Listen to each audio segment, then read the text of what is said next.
All right, how's it going, everybody? I have had this bike for 1,000 miles now, so we're gonna go and we're gonna talk about some of the things I've learned and some of the insights I've gained, and get more into what it's like to actually live with this motorcycle. Let's go for a ride. Okay, so here we are in the garage. We've been charging. We've got a full charge for this ride. This is my charging setup. I had to plug it into my water heater. Let me know down in the comments if you guys are interested in learning more about how my charging setup works and what I found to be successful, because I did have a few problems on day one, but I was able to get over them. Okay, so here we see we've got 116 miles of range, and we were at 1,000 miles on the odometer. So a quick note on range. I have noticed with this bike that the range can be, shall we say, optimistic sometimes. I've had one time where it said 150 miles, though that, to be fair, that was an anomaly. But realistically, with a decent mix of normal surface roads and some freeway, I've been getting about 120 miles of range. Here's one thing that has really bothered me, but luckily there's a decent fix to it. The Bluetooth functionality really works if you just ride normally and are consistently riding, like normal day-to-day stuff. But if you don't ride for a long time, such as it's been raining for a while, or it's excessively hot, or you're sick, or whatever, you have fancy meetings, you gotta wear fancy clothes too that don't really suit motorcycle riding. It takes your Bluetooth connection and it just doesn't reconnect. And then, so every time after you charge, you have to spend 5-10 minutes reconnecting your phone. You have to go back into the bike and have it forget your phone, and then restart from scratch and forget it in the bike in your phone, and then just completely start from scratch, which is pretty irritating. The solution I have found for this has been to turn the Bluetooth connection off on the bike before I plug it into charge. Since I started doing that, I haven't really run into any issues, which is good, because then it's a pretty easy fix. So you just got to remember how to do that. While we're talking about things that are not great, or things that are opportunities for improvement, let's say, the app is horrible. I'm thinking about making a separate video just on the app. It used to be pretty good, where it would show a lot of information that I thought was useful. The map functionality used to work. But then there was an update, and they completely redid the whole app, and now it barely works at all. They took a lot of the information out and just made it a lot more difficult to use.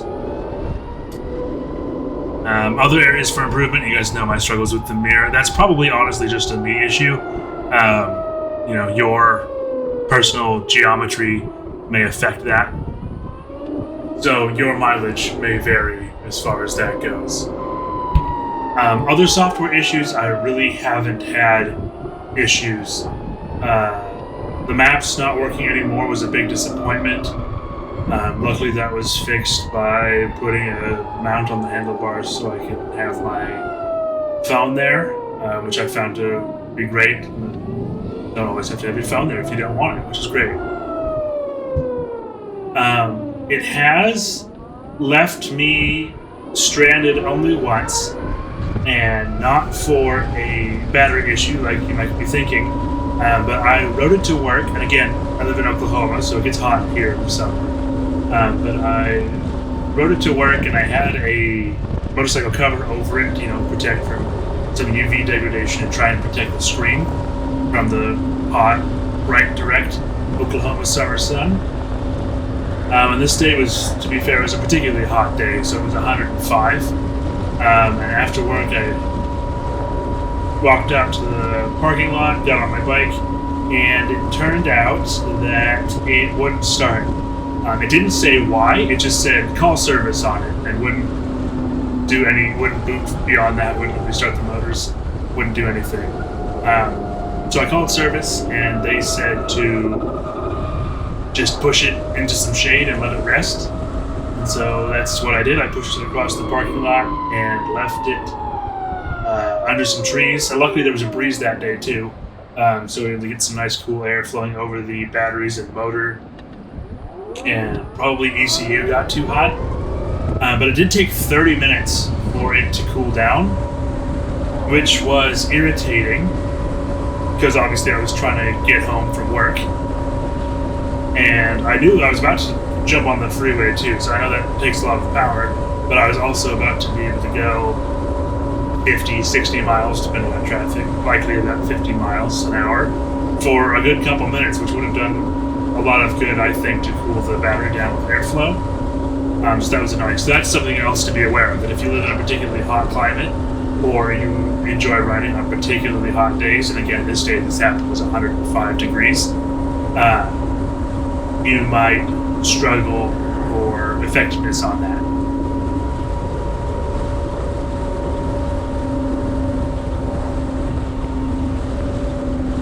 Quick update here, now that we're going down the road at a decent clip. I have bought a new 360 camera that will really help us get some more interesting and hopefully more dynamic shots for some of these rides. So I'm excited to bring those videos to you.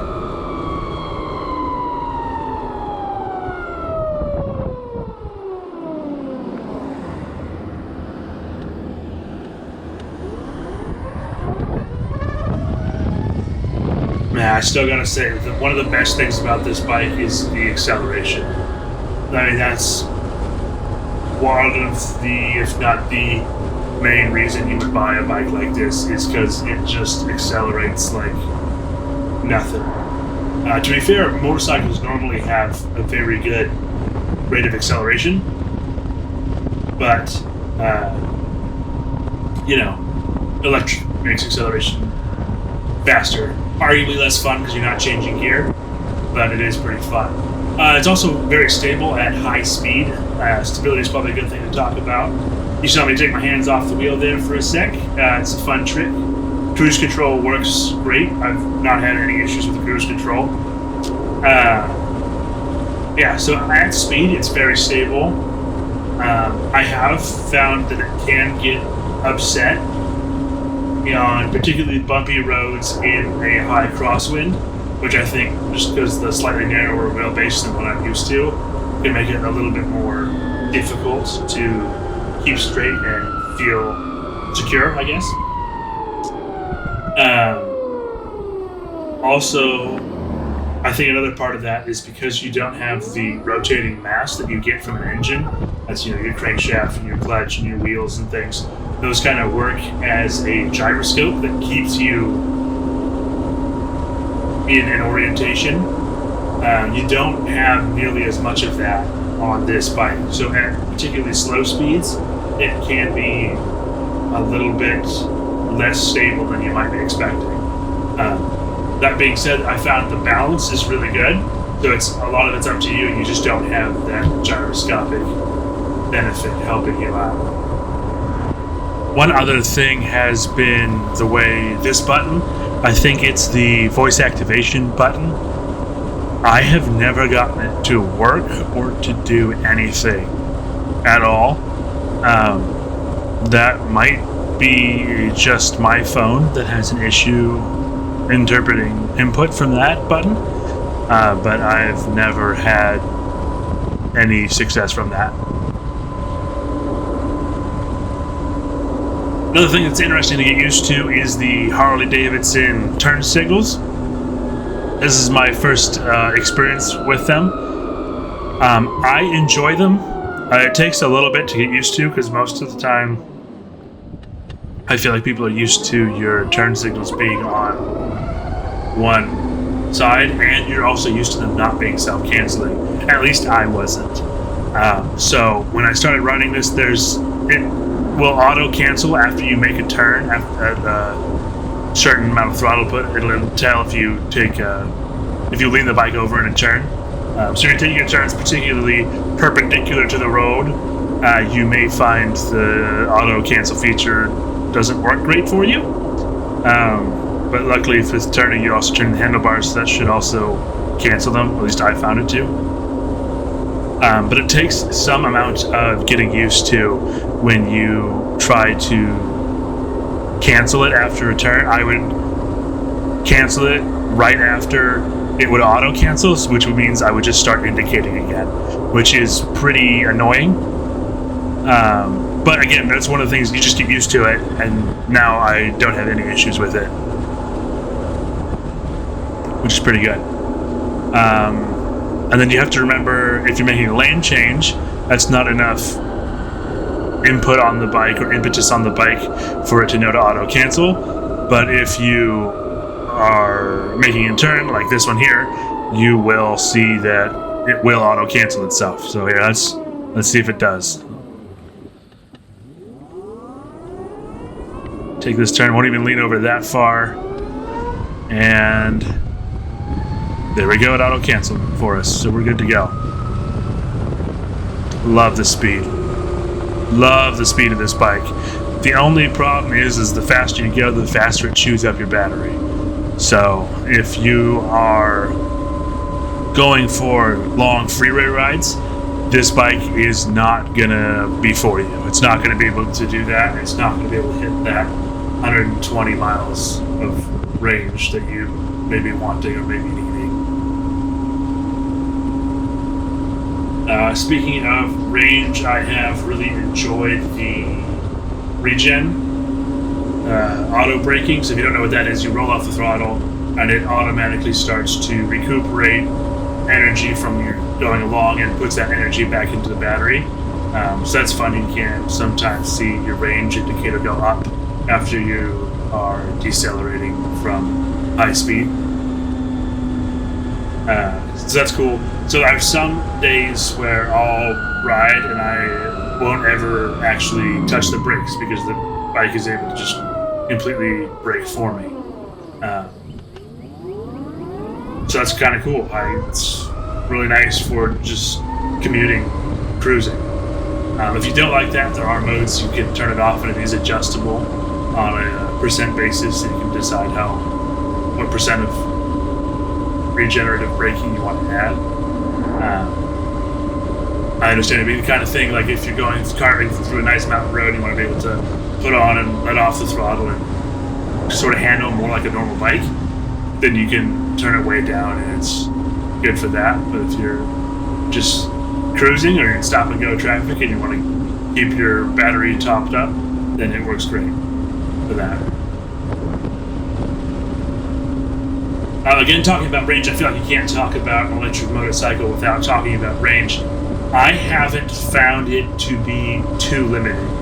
My commute is about 30 miles total out to work and then back home, which obviously is well within the range capabilities of this bike. And because I bought it for commuting, it has been perfect for that. Insulates you from gas price. You're not insulated from energy prices, which doesn't help too much from that. But I haven't found the marginal cost to my power bill to be noticeable at all. So that's nice. But you should be aware that if you're buying this bike and you're planning to, do cross countries or you want to ride it around with your friends who typically go for longer rides, you are going to have to stop and charge and deal with that. Just going to cut into some fun accelerations here. I think you get the point of us just going straight. It's one of the limitations of living in Oklahoma. Not a whole lot of fun, curvy roads. At least none that I found yet. I'm trying to find some more. But yeah, so long as you keep that limitation in mind, I think most people will generally enjoy this bike. Talking about comfort, I haven't found it to be too uncomfortable. It's not a luxurious place to be. I mean, it's kind of a sport bike, street bike, not sport bike, sorry, kind of street bike ergonomic setup. So, you're leaning forward, there's some weight on your hands. So if that's not for you, then, this bike's not for you. But,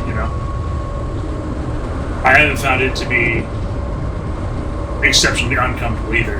It takes some getting used to, but then once you're used to it, I find it to be quite comfortable. It does also have the benefit of not taking this on long distances. So realistically, it doesn't need to be incredibly luxurious because you're going to have to get off in 100 or so miles anyway for 30 to 45 minutes. I am going to start, I think not our next video, but one of the next videos up here. Again, if you guys are interested, I'll try and go in public charge this again, see if I can have a different experience. I might take it down to the Harley-Davidson LiveWire dealer and see how their charger works. Because I think you get free charges, so I'll have to try that. Okay, here we are. Here's the police. Hello, the police. Trying to pull up into a lake here to get some more interesting roads to ride on. We'll see how that goes. Since we saw the police, I've also been wondering if, since I ride with a white helmet, white jacket, and a white bike, I wonder if people think I'm a police officer. I don't know. I certainly don't make myself look like one, other than wearing white, but that's because it's hot. Yeah, I don't know. How's it going? Pretty good, how are you? Good. I've never been here before. Do you have to pay to get in? Yes. Okay. I'm gonna turn around then, if that's alright. Okay. Okay. Just gonna... Yeah, just make it Yui. Alright, sounds good. Thank you. Alright, well, I thought this lake was gonna be free to get into, but I guess not. Turn radius is decent. But also I'm not great at tight turns on a motorcycle. Not my specialty, I would say. Okay, so I'm not paying to access a lake just to drive around. It seems dumb. So let's go right here. I think there's another lake just to the east of us here. So take a look down here.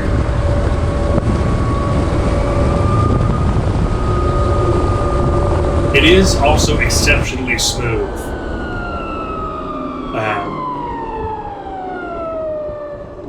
I like, the rumble of the engine is part of the fun of the motorcycle, but it is also nice to occasionally have a nice smooth engine, or a nice smooth motor without the harmonic vibrations that just comes with a combustion motorcycle.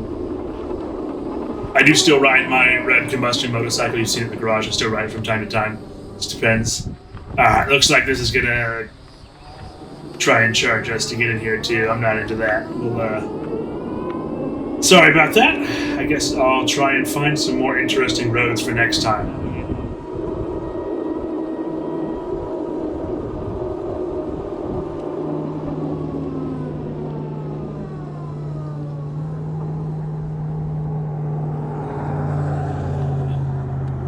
I do enjoy merging with this bike. It's pretty nice to just suddenly be up to speed and be able to scoot into safely, obviously, with any space you have.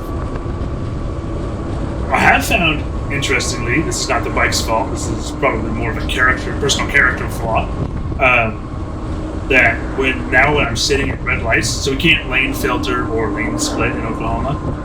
So I have found that when I'm not at the front of the queue in a red light, that I get really much more agitated with drivers when they're on their phone and not paying attention, because I want to go. I have a fast motorcycle that's speed or specializes in acceleration, and I can get going and take up less space and make the traffic more efficient, but I can't do that because I'm stuck behind someone who's on their phone.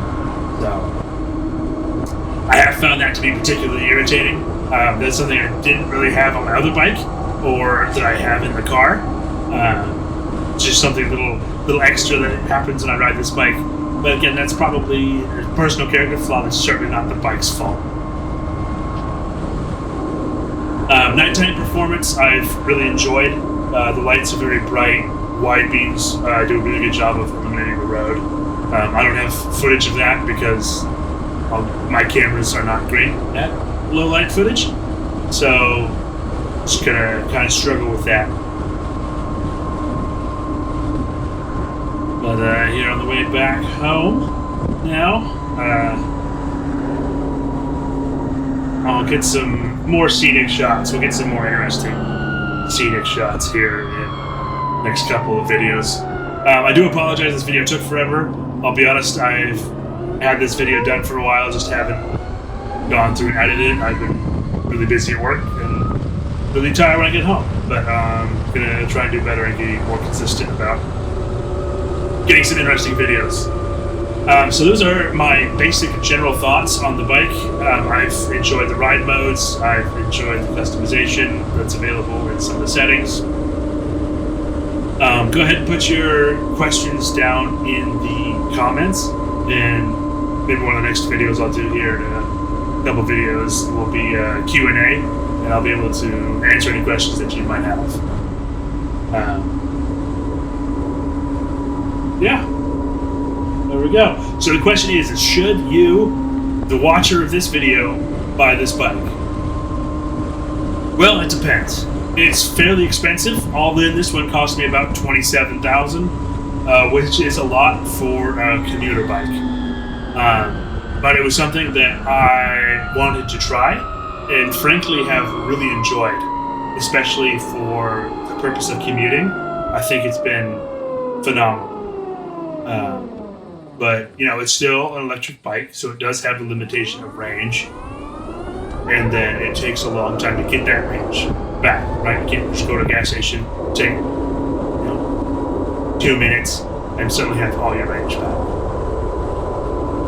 Maintenance is also pretty easy because it's electric, so there's no oil changes. You just have to make sure you have your brake fluids good.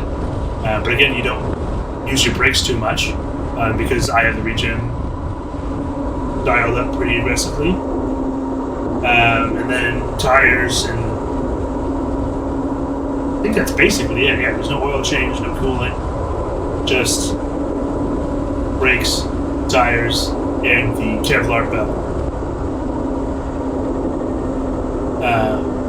Yeah, so I've really enjoyed it. Some people think the sound is weird, and I totally get that. That's definitely a personal preference, personal flavor type of thing that you may or may not enjoy. I don't particularly enjoy exceptionally loud bikes just because they're loud. So if that's you, this bike probably is not going to be able to fill that need for you. But I kind of like the sounds it makes. It sounds like a spaceship to me, which I think is really fun. It does make, on the camera, it makes a little bit of like a more of a high-pitched slipping sound almost. I didn't quite make it there, but you might have heard it already. I haven't noticed that in person, so I think that might just be an idiosyncrasy of microphones and frequencies and things. Something else you might want to be aware of with this bike is that people are going to ask you about it. I have, almost any time I go anywhere, people roll their windows down and ask if it's electric and say if I like it or I'm going to pregnant it. So if you don't want people asking you about it, if you're exceptionally shy, probably not the bike for you. See, here's this range coming back up again. Slowness.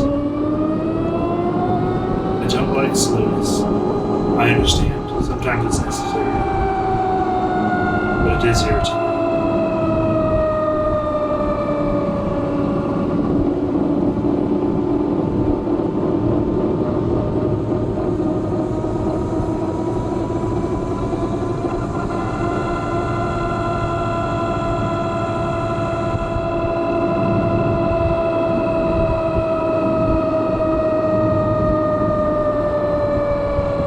So really slow speed stop and go traffic, kind of like this, is another area this bike excels, where if you're riding like this, or if your commute is mostly like this, you can have an incredible amount of range, because you'll be able to recharge it a lot.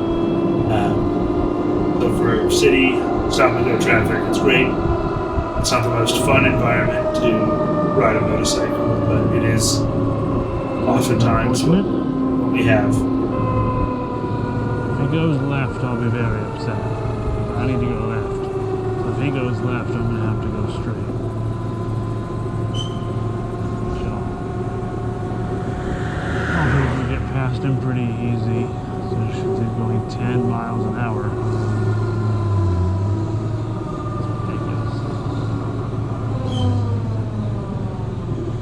But at least he's doing it during the middle of the day on a Monday as opposed to like Saturday or during rush hour during the week. So, you know, if you're gonna do it, I guess now's the time to do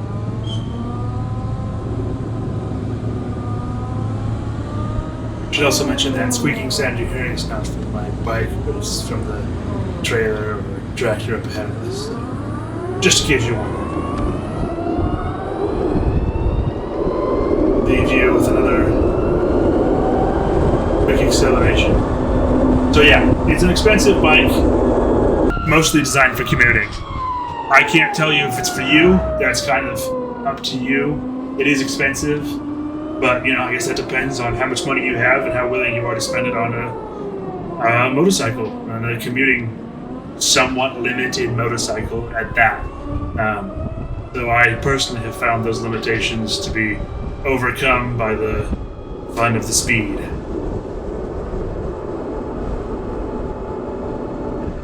This is also a benefit you get from having your phone on your handlebars. You can open your garage door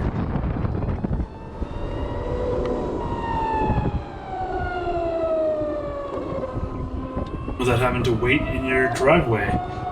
Though I suppose it is not particularly safe, so I would not advise that in any way, shape, or form, but since it's a short way in the neighborhood. Alright, I think that's going to do it for this one. Thanks for coming on a ride with me, and we will see you in the next one.